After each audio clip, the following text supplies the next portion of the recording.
du délai sur les slides. Donc, notre gamme aujourd'hui NOcean est basée sur notre gamme Nodon est basée sur le protocole NOcean. Pourquoi on est parti sur ce protocole? Tout simplement parce que c'est un peu historique. C'était le seul protocole à l'époque qui permettait de faire du sans pile. Et c'était vraiment important pour nous d'avoir des produits aussi bien performants écologiquement qu'en termes de maintenance. Le fait d'avoir du sans pile, ça, voilà, ça permet d'oublier le produit, on n'a pas à y revenir tous les 6 mois, 2 ans ou 3 ans pour changer une batterie. Donc ça, c'est important, surtout quand on a beaucoup d'interrupteurs, par exemple, dans une maison ou un collège. On ne peut pas se permettre de faire des tournées comme ça régulières avec des sauts de pile. Le gros avantage du N-Ocean, c'est aussi que c'est un protocole qui est totalement interopérable.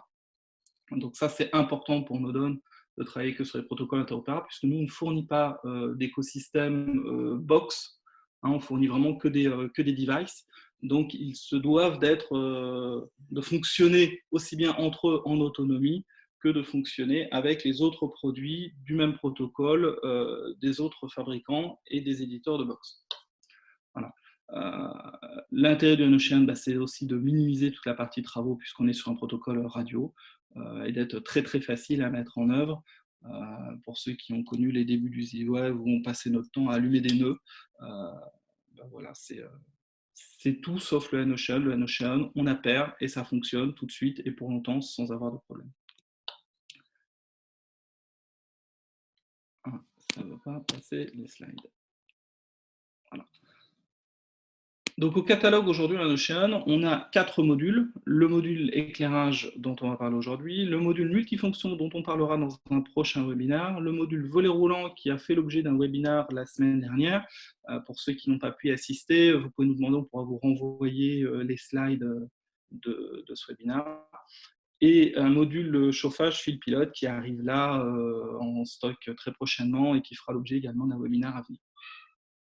Tous ces modules sont compatibles avec un boîtier Raidin qui permet de les monter au tableau électrique et sont compatibles avec l'ensemble de notre gamme en point-à-point, donc avec les télécommandes, que ce soit les télécommandes soft remote souples en silicone, que ce soit les interrupteurs muraux voilà, classiques ou à carte, et également avec l'ensemble des capteurs.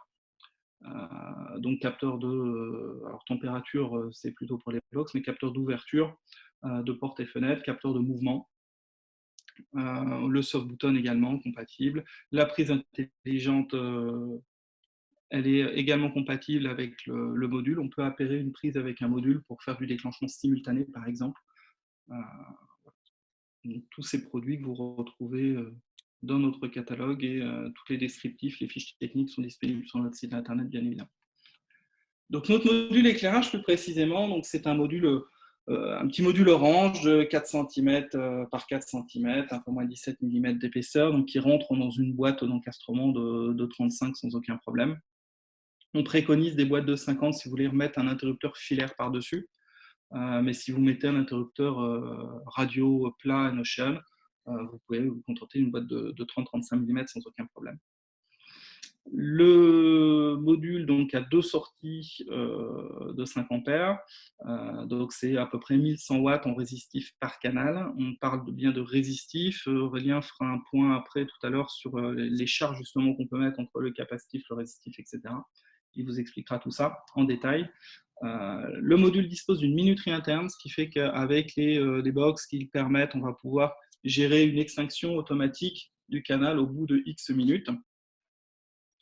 Voilà.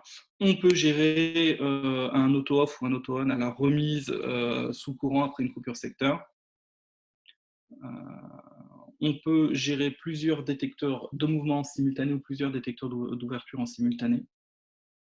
Et on fonctionne avec tous les types d'interrupteurs, ça c'est important. Donc interrupteurs radio, mais aussi également les interrupteurs filaires. On a 2 entrées pour les interrupteurs filaires. Un qui va piloter chaque canal en fait, du module. Et là, on peut tout mettre comme interrupteur. On peut mettre du bistable on-off ou de l'impulsionnel. Le module supporte bien évidemment le mode répéteur et le remote commissioning. Donc, le remote commissioning, c'est la possibilité de mettre de faire de l'appairage de produits depuis des trams radio. Donc ça, c'est pareil, Aurélien reviendra dessus sur la partie tram radio par la suite. Hop. Alors, je vois qu'on a des questions déjà pertinentes. Donc, on est effectivement sur un module 220. On travaille sur une gamme 12 volts, enfin 12-24. C'est quelque chose qui pourrait sortir dans les mois à venir. Si on veut faire du on-off sur un circuit 12 volts, on pourra le faire, mais pas avec ce module-là, avec le module multifonction qui fera objet d'un autre webinaire. Donc, on alimentera en 230, mais on pourra couper en relais un circuit 12 volts. Combien d'associations max possibles? Alors, le module, vous pouvez appairer 25 interrupteurs dessus, ou 25 points de commande, donc ça peut être des box, ça peut être des interrupteurs. Voilà, donc on est assez libre là-dessus, ça permet de faire pas mal de choses. Je vais passer à slide. Alexandre? Oui. On a une question de Aurélien Aria sur la gamme Nodon. Est-ce qu'il est possible d'utiliser les micromodules dans un circuit 12 volts CC au lieu de 230 VAC? C'est ce que donc j'ai expliqué. Donc on peut utiliser aujourd'hui en 230 uniquement ce module-là. On pourra couper du 12 volts avec le module 1 canal multifonction, mais on va avoir une gamme spécifique pour le 12-24 sur lequel on travaille. Mais ce module-là n'est pas fait, ne fonctionne pas sur du 12 volts en courant continu. Alors les utilisations possibles de ce... Ah, c'est moi qui dessine sur les traits... Ah oui, mince, c'est moi qui dessine avec le trait jaune. C'est pas ce que je veux. On a plusieurs utilisations possibles. Hop, c'est pas ça, voilà. La première, donc, on a représenté, c'est un couloir d'une chambre d'hôtel. Donc, ça va être la possibilité de faire de l'allumage automatique synchronisé de plusieurs points lumineux avec ces modules, depuis soit des capteurs de mouvement ou des détecteurs d'ouverture qu'on aurait mis sur les portes de service ou les portes des chambres. On a possibilité de faire de l'allumage aussi sur de l'intérieur donc du salon à gérer voilà, des spots, des lumières en simultané ou non. La possibilité de piloter des points d'éclairage secondaires type un halogène ou des choses comme ça qui sont mis sur une prise commandée en NOCN. On va pouvoir piloter le tout en même temps sans avoir besoin de créer de scénarios complexes avec une box, juste en appairant les produits les uns avec les autres. Bien évidemment, le produit va permettre de rajouter des interrupteurs un peu partout, puisqu'on peut en mettre 25 sur un module. Là, on a représenté, c'est souvent ce qui penche dans la balance, c'est un mur en briques. C'est typiquement des cas d'utilisation du module où on veut rajouter un simple interrupteur, on veut créer un va-et-vient là où il y avait juste un interrupteur. Et on est embêté parce qu'il faut faire une saignée, il faut faire une tranchée. Alors si on est sur un petit mur en placo, ça va très vite. Si on commence à être sur de la brique, sur de la pierre, ou tout simplement si on vient de refaire ses peintures, on n'a pas envie de tout casser, et ben, c'est typiquement voilà, le module simple à mettre en place. On le met derrière l'ampoule, on remplace nos deux interrupteurs notre interrupteur, on met deux interrupteurs radio et on crée comme ça un va-et-vient en quelques minutes. Enfin, on a représenté une salle de réunion pour de la gestion de l'aide. Aujourd'hui, ce module a deux fonctionnements, soit en on-off, mais on peut faire aussi de l'impulsionnel. Donc, on va pouvoir envoyer des impulsions en 220 avec, et on va pouvoir gérer comme ça éventuellement un télévariateur. Prenez par exemple les petits télévariateurs de chez Yokis, pour ne pas faire de pub, qui fonctionnent par des impulsions en 220. Vous le mettez derrière un module, et depuis une télécommande radio ou depuis une box, voilà, vous allez pouvoir gérer en fait vos impulsions, et le télévariateur va varier d'intensité depuis la commande du module. Je vais laisser maintenant la parole à Aurélien qui va nous expliquer un petit peu toutes les charges qu'on peut mettre sur le module. Aurélien, c'est à toi. Donc effectivement, le module, comme l'a annoncé Alexandre tout à l'heure, il est donné donc pour 1100 watts par canal. Donc là, il faut être relativement vigilant car les 1100 watts, ça concernera uniquement des charges résistives, donc de l'éclairage plutôt du type incandescent ou halogène. Pour le cas des éclairages LED ou fluo compact, comme on peut le voir encore aujourd'hui, on n'est pas sur de la charge résistive, on est sur de la charge capacitive ou éventuellement de la charge inductive avec des fluos, par exemple. Et donc là, la capacité max est nettement diminuée. Donc, je vous invite à prendre connaissance de ce tableau qui est accessible sur notre site assez facilement pour être sûr de la capacité en fait, du module.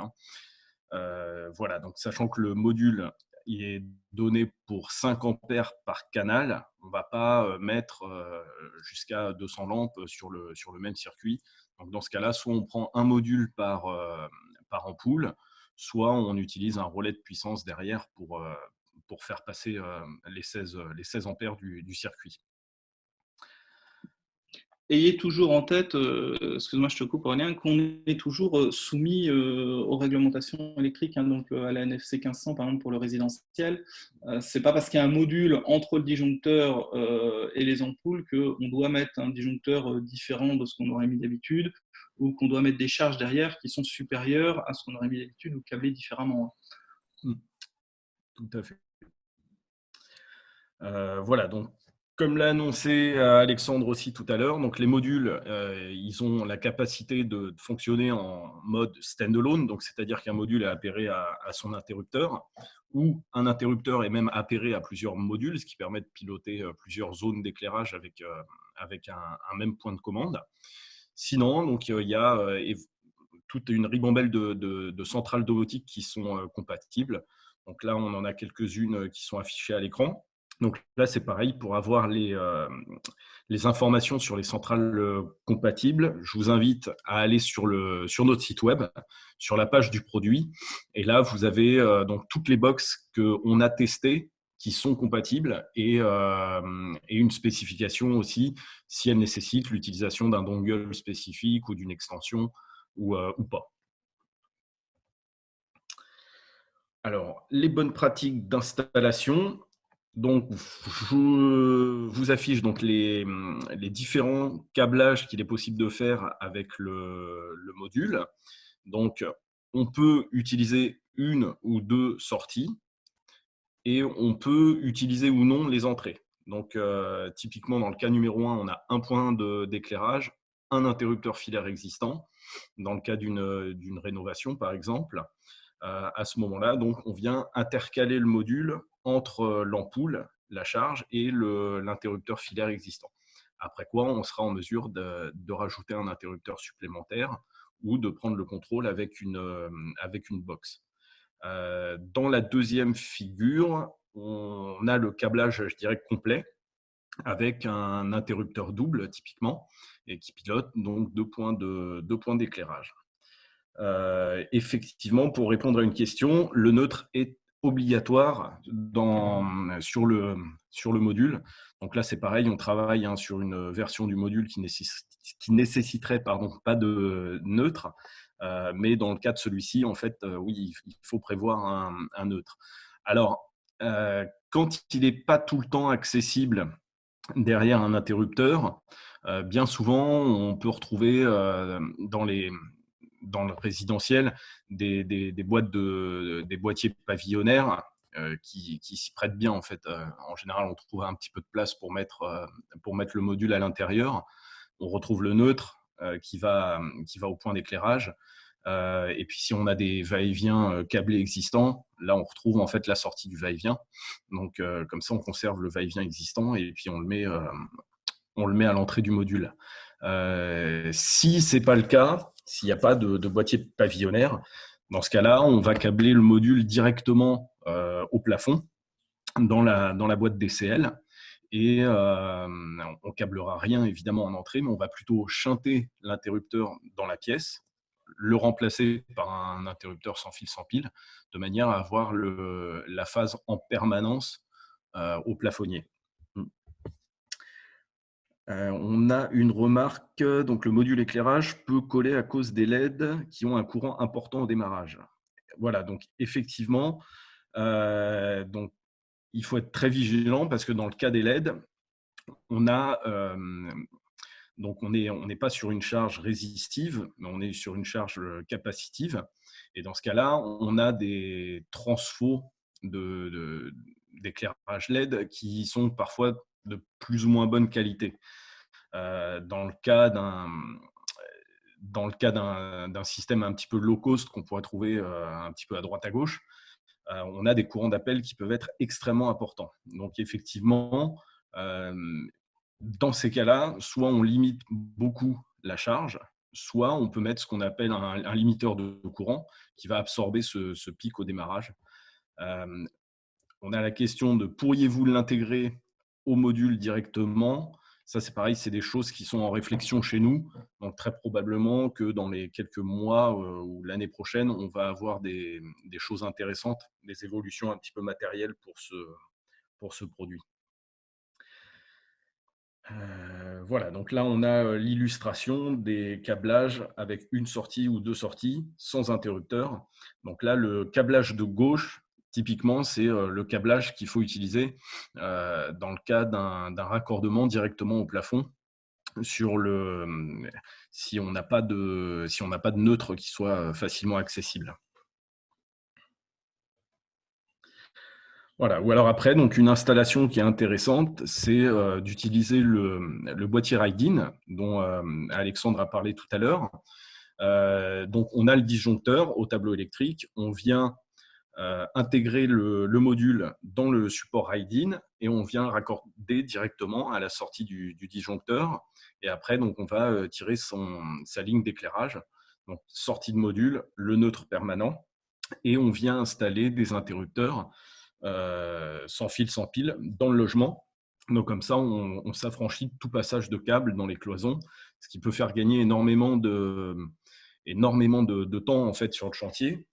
Et d'autre part, le logement a une capacité à évoluer qui est assez intéressante. Donc, on travaille avec des gens qui qui livrent des logements avec les interrupteurs dans les cartons. Et les gens emménagent et ils viennent installer leurs interrupteurs après avoir placé leur lit, leur armoire et tout ça.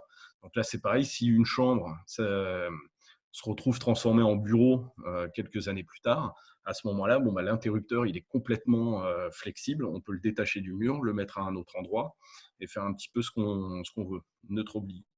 Alors, on a une remarque aussi, neutre obligatoire, pas de bouton accessible. Alors, effectivement, sur le boîtier Ride-In, vous n'avez que les sorties qui sont accessibles. Donc, il n'est pas prévu en fait, de pouvoir ramener les interrupteurs dans le support Ride-In. Par contre, on va avoir une version qui va arriver d'ici quelques semaines du boîtier Ride-In où on aura accès et aux sorties et aux entrées. Donc, si on a besoin de raccorder un bouton en plus, ce sera tout à fait possible. Voilà, donc au niveau de l'appairage, c'est un produit qu'on a voulu faire relativement simple. Donc, on a deux méthodes d'appairage, soit depuis le bouton, comme on peut le voir donc, tout à gauche. Donc, on fait un triple appui sur le bouton, 1, 2, 3. Le module se met à clignoter pendant 30 secondes et on a donc 30 secondes pour appuyer sur sa télécommande ou son interrupteur pour l'appairer. Donc, on va appuyer sur le bouton qu'on souhaite utiliser pour allumer la lumière. Et donc, après quoi, le module sort du mode appairage et sa télécommande ou son interrupteur sont appairés. Donc, c'est vraiment quelque chose qui se fait en 3 clics. On a un peu le même système si on a un interrupteur filaire qui est câblé en entrée. À ce moment-là, sur l'interrupteur filaire, on fait 1, 2, 3, donc on le bascule 3 fois. Et à ce moment-là, le module se met en appairage, donc ce qui nous laisse encore 30 secondes pour appairer un interrupteur supplémentaire. L'intérêt en faisant la procédure d'appairage par l'interrupteur filaire, c'est qu'on n'a rien à démonter si le module il est caché dans le boîtier d'encastrement ou qu'il est un petit peu inaccessible. Donc ça, c'est vraiment une option intéressante. Pour appairer une télécommande ou un interrupteur sur la deuxième voie, donc la procédure est la même, c'est-à-dire qu'on fait 1, 2, 3, on va mettre le canal 1 en appairage, on rappuie une nouvelle fois sur le bouton du module ou sur l'interrupteur filaire, et à ce moment-là, on bascule sur la sortie 2 donc pour faire son appairage.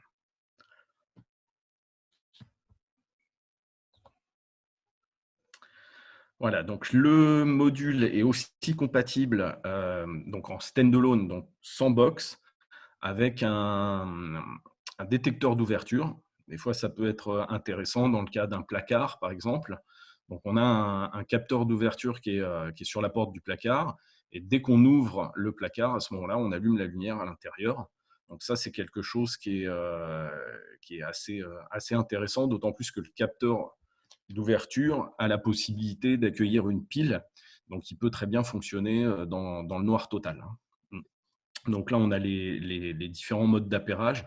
Donc, à savoir qu'on peut appairer le détecteur d'ouverture de deux manières. Donc, soit quand on écarte l'aimant, la sortie du module colle, soit quand on rapproche l'aimant, à ce moment-là, on colle la sortie du module. Donc, il y a vraiment les deux modes de config qui sont possibles. Pareil avec un détecteur de mouvement. Donc là, c'est un peu plus simple. On fait 1, 2, 3 sur le module, sur le bouton du module, pour le mettre en appairage. Et à ce moment-là, on a un bouton directement accessible sur le détecteur de mouvement pour l'appairer en direct.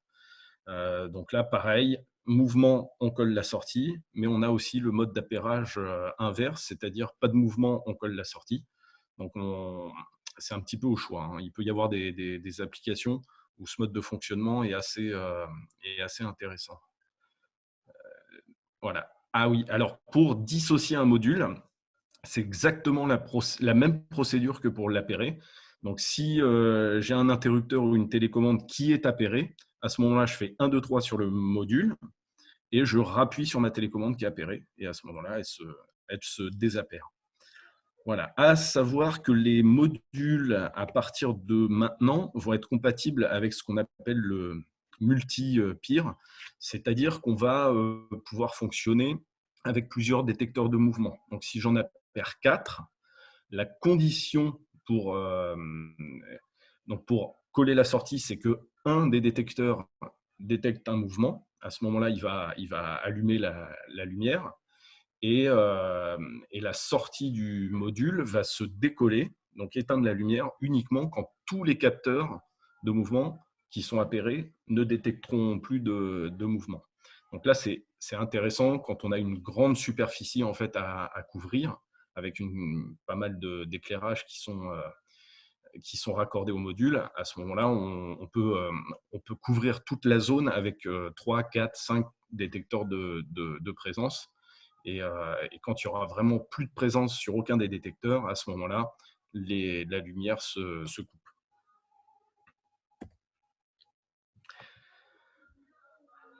Alors, voilà, donc centralisation en standalone. Donc ça, c'est vraiment un avantage de ce produit, c'est que avec finalement un investissement faible, sans box, on peut tout à fait faire une centralisation. Donc, moi, c'est ce que j'ai chez moi. Typiquement, j'ai un interrupteur par pièce. Après, j'ai un interrupteur qui est appairé à tout le rez-de-chaussée et un interrupteur qui est appairé à tout l'étage et un interrupteur qui est appairé à l'ensemble de la maison. Donc, comme ça, quand je vais au premier, à ce moment-là, je coupe le rez-de-chaussée. Quand je vais au rez-de-chaussée, hop, en un bouton, je coupe tout l'étage. Et quand je sors du logement, à ce moment-là, je coupe tout le logement. On a une remarque aussi intéressante. Un module peut-il en commander un autre? En effet, donc on peut très bien appairer un premier module à un deuxième module. Donc, si je bascule l'interrupteur filaire du premier module, automatiquement, par radio, il va aller commander un deuxième module qui serait appairé dessus. Donc, on peut vraiment aller dans tous les sens en standalone. Après, donc avec des centrales domotiques, on peut très bien envisager de la simulation de présence. Donc, comme on voit sur l'illustration en haut à droite, donc simulation de présence, je ne suis pas chez moi. La centrale a un petit scénario qui va simuler donc le comportement de quelqu'un à l'intérieur du logement. Donc, on va allumer une pièce, on va l'éteindre, allumer une autre pièce, et ainsi de suite. Donc, ça, c'est vraiment un moyen assez dissuasif pour les cambriolages ou autres pendant les vacances. Et après, donc un autre usage qui est très intéressant aussi avec une centrale, c'est extinction automatique des éclairages d'un bâtiment. Donc voilà, à des heures voilà, les heures de bureau sont terminées depuis un petit moment, bon, bah, automatiquement, la centrale va aller s'assurer que tous les points d'allumage sont éteints. Donc, comme ça évite d'envoyer quelqu'un dans un grand bâtiment pour aller voilà, visiter 200, 300 bureaux et s'assurer que tout fonctionne. On a une question, quelle est la distance maximale entre deux modules associés? Donc, la distance maximale entre deux modules ou un interrupteur et un autre module, elle est d'environ 30 mètres en indoor. Donc, quand on dit indoor, c'est en intérieur au travers de 3 cloisons sèches. Évidemment, si on a un mur en briques ou une chape béton à traverser, on va perdre un petit peu de couverture. Et on va en gagner s'il y a moins de cloisons en fait, qui séparent les deux dispositifs. Ce qui est intéressant, et ce qu'a évoqué Alexandre tout à l'heure, c'est cette possibilité qu'ont les modules de faire répéteur. Donc, on a 2 niveaux de répéteur. Le niveau 1, qui va répéter tout ce qu'il entend. Donc, on va pouvoir doubler la couverture des 30 mètres, donc passer à 60 mètres de couverture entre deux dispositifs. Ou alors après, on a un niveau de répéteur niveau 2 qui permet de répéter les messages qui ont déjà été répétés. Donc, à ce moment-là, on va pouvoir tripler la couverture, ce qui permet en général de couvrir quand même des belles résidences. Voilà, donc non, il n'y a pas de maillage, mais cette possibilité de répéteur, en fait, elle permet d'aller jusqu'à 90 mètres en indoor, donc ce qui est relativement intéressant. Voilà, alors des grands classiques de retour sur ce produit, c'est que bien souvent, on a des gens qui font leur appairage avec une télécommande ou un interrupteur et ils remarquent le comportement suivant, c'est-à-dire qu'ils appuient sur le bouton, la lumière s'allume, ils relâchent le bouton et la lumière s'éteint. Donc ça, c'est en réalité un mode de fonctionnement qu'on a intégré dans ce produit qui permet de faire du pilotage en fait, de drivers LED. Qui souvent sont pilotés avec des boutons poussoirs. Donc, quand on fait un appui court, on allume la lumière. Quand on fait un appui long, on va faire de la variation d'intensité. Donc, ça, c'est un mode en fait, qu'on a intégré au produit. Et en fait, lors de la procédure, quand vous faites le triple clic sur le bouton, vous pouvez activer ce mode en faisant un appui long sur la télécommande. Donc, vous maintenez l'appui sur la télécommande lors de l'appairage et vous avez ce mode, je pousse, ça allume, je relâche, ça éteint. Donc ça, c'est vraiment un mode qui est voulu. Donc pour le cas d'application des drivers de LED, bon, tout simplement, hein, quand ce comportement n'est pas voulu et que vous l'avez activé, bon, il suffit de désappairer la télécommande, refaire la procédure d'appairage et vraiment de faire un pousser-relâcher sur le bouton lors de l'appairage et on a le mode standard, c'est-à-dire j'appuie en haut, on allume la lumière, j'appuie en bas, j'éteins la lumière.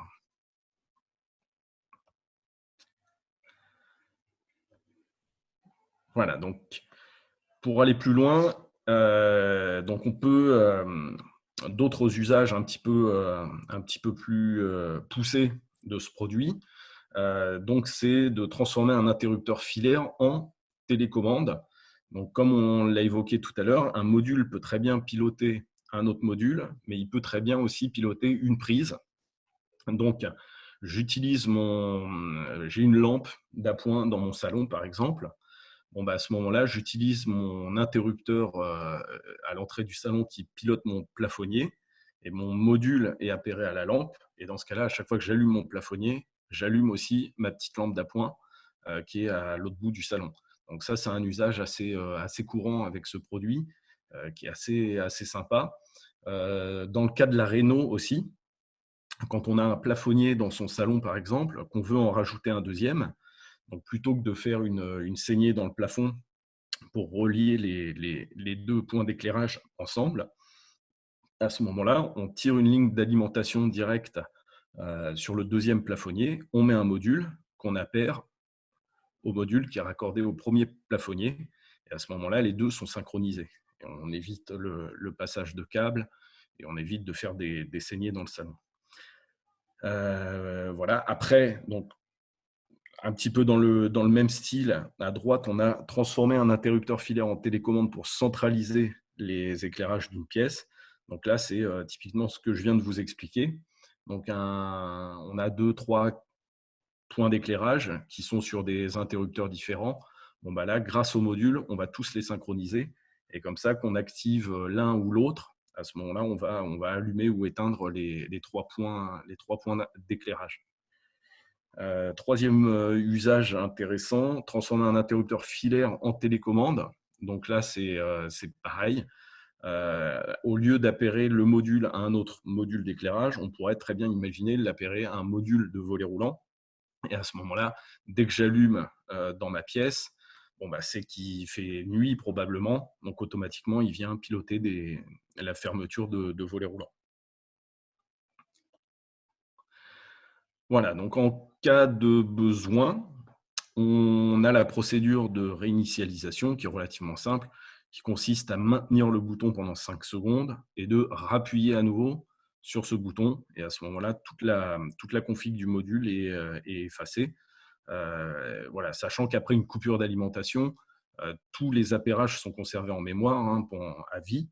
Bon, quand on récupère le module d'un endroit qu'on veut l'utiliser pour un autre usage, voilà la procédure pour le réinitialiser. Ça prend 6 secondes, montre en main, et à ce moment-là, on peut le réutiliser, même sur un autre type d'interrupteur. Tout à l'heure, Alexandre évoquait le fait qu'on pouvait utiliser un interrupteur filaire de tout type, que ce soit un interrupteur basculant ou un bouton poussoir. Il faut savoir que le module a un système d'autodétection du type d'interrupteur qui se déclenche après la première mise sous tension. Donc, je branche mon module, j'actionne l'interrupteur, automatiquement, le module va détecter le type d'interrupteur que c'est. Donc, si je veux utiliser un module qui était raccordé sur un interrupteur basculant et que maintenant je veux installer un bouton poussoir, ou l'inverse, à ce moment-là, je passe par cette procédure de réinitialisation et on va refaire la détection du nouveau type de bouton poussoir ou d'interrupteur. Voilà, donc ça, c'est ce qu'on a évoqué tout à l'heure, la possibilité d'activer le répéteur sur les modules. Donc, sur tous les nouveaux modules, elle est ultra simple parce qu'elle est directement accessible depuis le bouton du module. Il suffit de double appuyer sur le bouton du module et à ce moment-là, on active le niveau 1 de répéteur. Donc, il va répéter tout ce qu'il entend en N-Océan. Je redouble appui à nouveau dessus et on active le niveau 2. Je redouble appui une nouvelle fois, je désactive le répéteur. Donc voilà, directement, sans outils supplémentaires, on peut maintenant activer cette fonction et avoir une couverture assez vaste.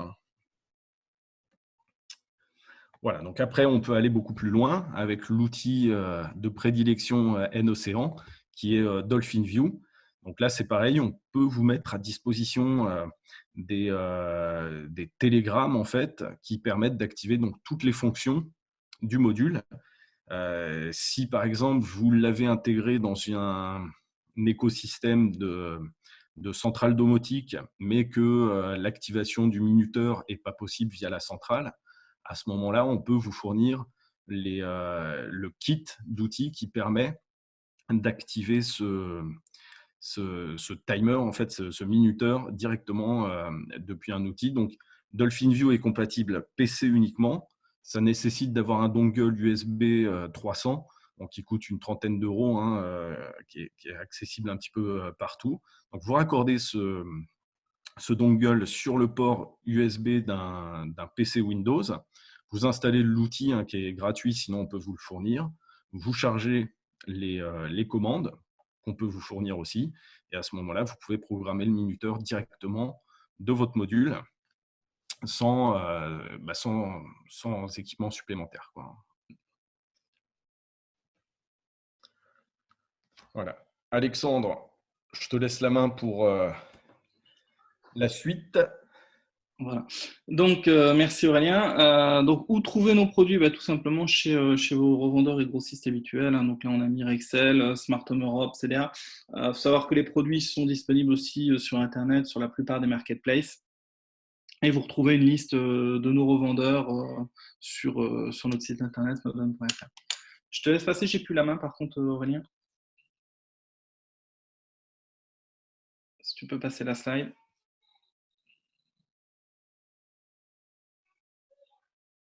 Hop. Voilà, si vous avez des questions, j'en vois une. Où peut-on trouver le fichier de dev pour Dolphin View Advanced pour les différents modules? Donc ça, vous écrivez à Aurélien et il vous donnera toutes les procédures et tous les fichiers, tous les profils, tout ce que vous avez besoin pour utiliser Dolphin View. On a donné le fil pilote à nos chiens de repousser à plusieurs. Pouvez-vous nous en dire raison technique commerciale? Pourquoi le fil pilote a été repoussé plusieurs fois? Alors la première fois, c'était juste un petit problème de certification qui a été revalidé, il n'y a pas eu de souci. La deuxième fois, c'était à cause du Covid en Chine. Et la troisième fois, c'était à cause du Covid en France, tout simplement. Donc là, on arrive à la fin. On devrait recevoir, je crois que c'est en cours, là, si ce n'est pas cette semaine, c'est la semaine prochaine. Mais tout est bon. Au niveau des prix, ça va dépendre des différents fournisseurs et revendeurs. Le prix public, si je ne dis pas de bêtises, aux alentours de 55 € sur le module fil pilote.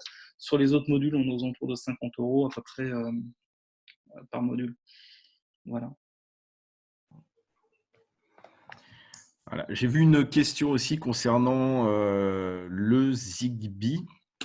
Est-ce que toute la gamme N-Océan sera déclinée sur une gamme Zigbee 3.0, puis Zigbee sans pile? Et si oui, à quelle échéance? Alors ça, c'est un peu le sujet chez nous. On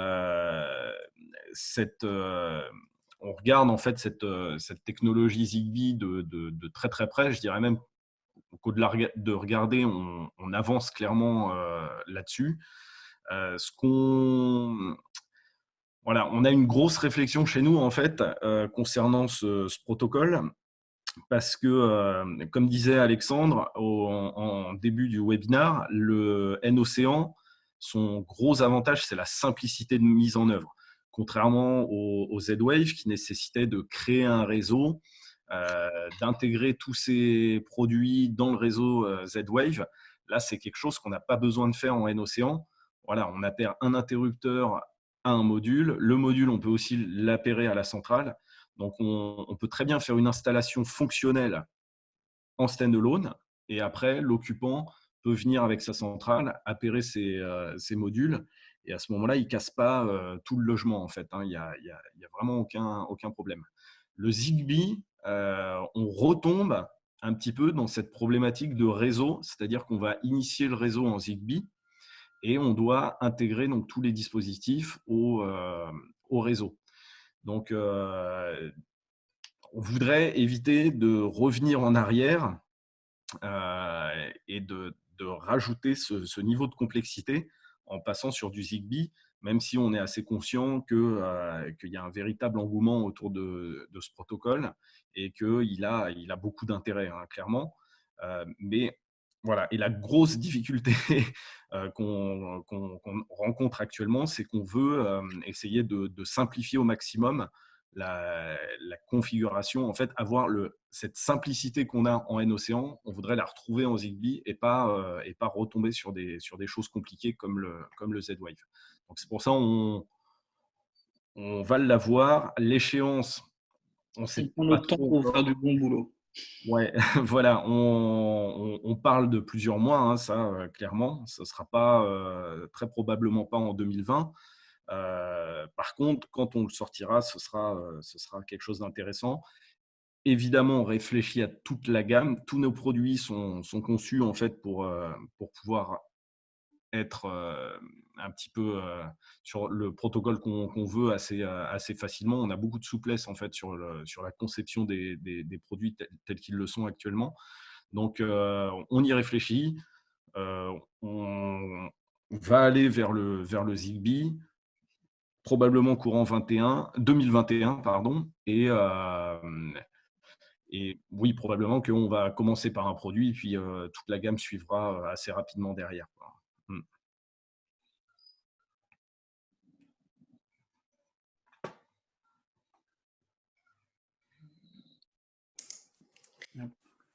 Aurélien? Tu as des questions sur ta poignée et sur le Zigbee. Les poignées, Aurélien les a testées, donc je le laisserai revenir directement vers toi à ce sujet. Et puis pour tes questions hors sujet sur le Zigbee également, je sais que vous avez vos coordonnées respectives, donc je vais vous laisser voilà, vous appeler après ou vous faire un petit truc entre vous. On avait une question de Guillaume. Si on vous rend deux éclairages compatibles N-Ocean et avec variation de l'intensité, le module présenté aujourd'hui ne peut pas être utilisé pour ça. Alors, le module actuel, donc effectivement, il n'est pas dimmer, mais via ses possibilités de fonctionnement impulsionnel, il peut piloter un télévariateur. Donc, soit vous voulez piloter un télévariateur que vous avez déjà, ou vous voulez mettre derrière, et c'est tout à fait possible.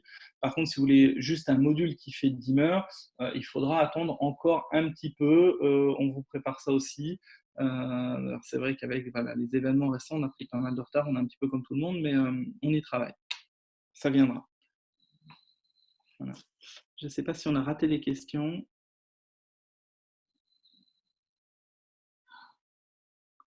On a une question. Alors, on a une question effectivement sur peut-on utiliser les modules dans le tertiaire ou c'est uniquement du résidentiel? Évidemment, on peut l'utiliser dans tout type de bâtiment, hein. Nous, on l'utilise évidemment dans le résidentiel, on l'a évoqué.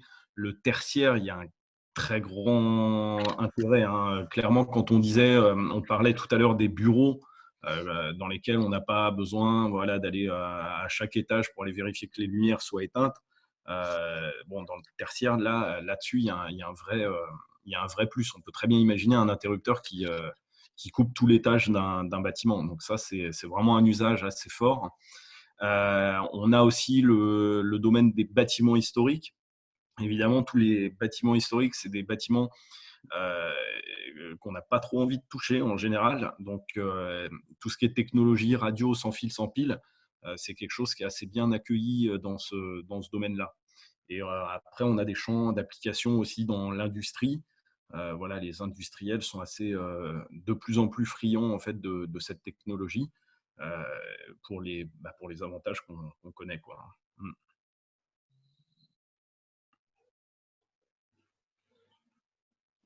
À quoi sert le QR code? Alors, le QR code, il sert à faire de l'appairage en fait hors secteur. Donc, soit ce sont des QR codes qui sont des QR codes Quick Move, donc la solution d'Ubiant et qui permet de faire un appairage hors réseau des différents produits. Et une fois qu'on va avoir mis l'installation, automatiquement les produits vont se reconnaître au travers de la box. Soit on a du QR code qui servent à faire du remote commissioning, donc c'est le même principe, et sur la version, on va dire, libre de N-Ocean, le remote commissioning classique, où là, ce sont les box qui vont scanner les codes et, voilà, et appairer les produits. Donc ça sert vraiment, c'est fait pour simplifier la mise en place et l'appairage des produits. C'est plus utilisé sur les grosses et très grosses installations en général, quand il y a plusieurs centaines de produits. Je ne sais pas si tu veux compléter, Aurélien, cette partie. Ouais, non, non, mais enfin, c'est complètement ça. Là, l'intérêt, c'est pour du déploiement à grande échelle. En fait, on va faire du pré-appairage direct sans brancher les modules. Donc, en fait, on imagine qu'une box, on vient scanner le QR code et on vient l'appairer à un autre interrupteur qu'on vient scanner aussi, et le tout sans être branché. Et après, l'installateur va faire son install, mettre les modules aux endroits qui vont accueillir les produits. Et à ce moment-là, quand on va démarrer la box va automatiquement pousser la configuration en disant, toi, tel interrupteur, tu es appairé maintenant en direct à tel module, et ainsi de suite. Donc ça permet de prendre beaucoup d'avance en fait sur le chantier et de passer beaucoup moins de temps à faire la config en fait sur site. Donc voilà. Au jour d'aujourd'hui, oui, il n'y a pas beaucoup de solutions qui supportent ce principe d'appairage. Par contre, pour ceux qui le supportent, effectivement, c'est un vrai gain de temps pour du déploiement massif, quoi. Mm. Alors, maillage possible pour étendre les distances. Alors, à un moment, quand on veut aller sur plusieurs centaines de mètres de couverture, là, forcément, on sera limité. Donc, l'usage veut qu'on utilise à ce moment-là plusieurs box, plusieurs centrales qui soient reliées entre elles, hein, en fait, donc soit par IP, soit par le cloud, hein. Et à ce moment-là, on déploie sur des très très grosses structures, comme on l'a fait, hein. On avait fait un lycée avec plus de 800 modules bon, il y avait quand même 50 box qui ont été déployées dans le lycée pour s'affranchir de tous les problèmes de distance. Parce que là, il y avait plusieurs bâtiments, plusieurs ateliers et tout ça. Donc, il faut prévoir plusieurs box dans le cas de ces grosses configs. Mais pas de maillage directement de produit à produit, hein. Le produit ne fait que recevoir et émettre des trames et éventuellement les répéter si on active le répéteur, mais on n'est pas sur des protocoles radio maillés comme peuvent l'être le Zigbee ou le Z-Wave. Chaque produit a ses avantages, ses inconvénients. En l'occurrence, la portée du N-Ocean, sa simplicité, sa fiabilité surtout, parce que alors l'avantage des nœuds, c'est effectivement l'attrait de la couverture. Quand on a goûté au N-Ocean par rapport au Z-Wave, on oublie vite la couverture au profit de la simplicité du produit. Si vous, comme Kid, vous passez par la fenêtre, non, vous passez pas par la fenêtre. On est très friand aussi de produits HomeKit ici, il n'y a pas de souci. Ouais. En ce qui concerne HomeKit, en fait, bon, nous, ces produits-là, on les a commercialisés avant que. Enfin, cette technologie-là, on l'a commercialisée bien avant que HomeKit existe. Alors, et HomeKit, bon, ça a été développé après, mais le N-Océan, il a vraiment été conçu pour la maison. Et pas forcément pour faire du standalone, en fait, comme on peut le faire avec le N-Océan. Donc, les produits ne sont pas compatibles HomeKit. Par contre, il y a plein de centrales qui sont compatibles HomeKit et qui sont compatibles avec les modules. Et à ce moment-là, ils rendent les modules compatibles HomeKit. Donc, via la centrale, on peut très bien intégrer tout son système à HomeKit. Vous mettez tout simplement une JDOM entre les deux et ça fait des merveilles. Je dis une JDOM, mais il y en a plein d'autres, hein. Ouais. On a une question. Donc, les modules sont-ils compatibles avec la box Domotix? Oui. Bien sûr. Encore une fois, très bonne box domotique également. Ouais, je vous invite à aller donc sur notre site web, hein, nodon.fr. Vous allez sur la page du module et là, vraiment, vous allez retrouver toutes les centrales que nous, on a testées chez nous. Et donc, on se porte garant en fait, de la compatibilité en fait, des équipements qui sont annoncés sur le site.